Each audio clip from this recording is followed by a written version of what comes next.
Emotions proceed from a part of the brain called the limbic system. It's not smart.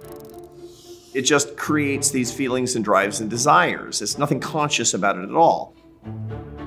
If you stop there with your emotions, you'll be managed by them, and that's not what you want.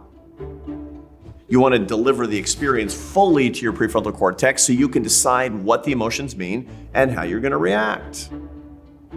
Only your conscious brain can do that, but you need techniques. Those techniques are called metacognition.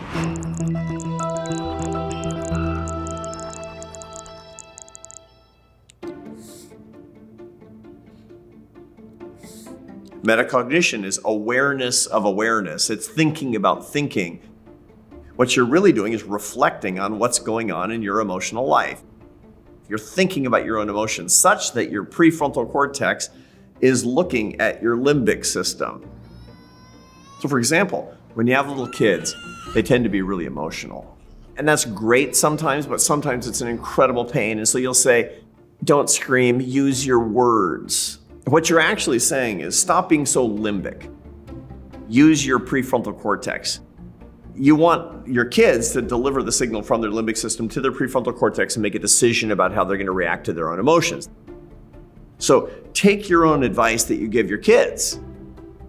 First, interrogate your emotions and then say what you want to say, not what you feel.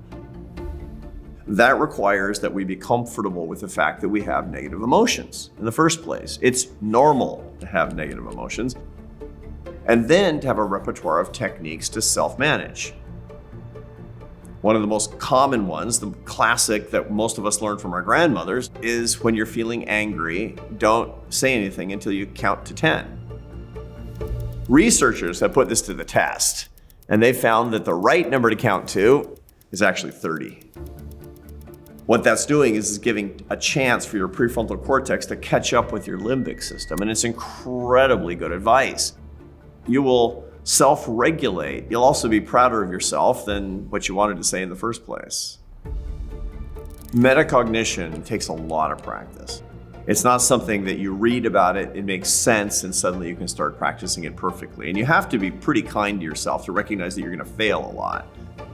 There's a lot of research that shows that this is a skill to be practiced, and the more you practice, the better at it you get. These are habits and rituals that you will actually build up. Not only that, but you'll be happier. There's just so much research that shows that people who are able to moderate their feelings, manage their feelings, they're dramatically happier than people who are reactive.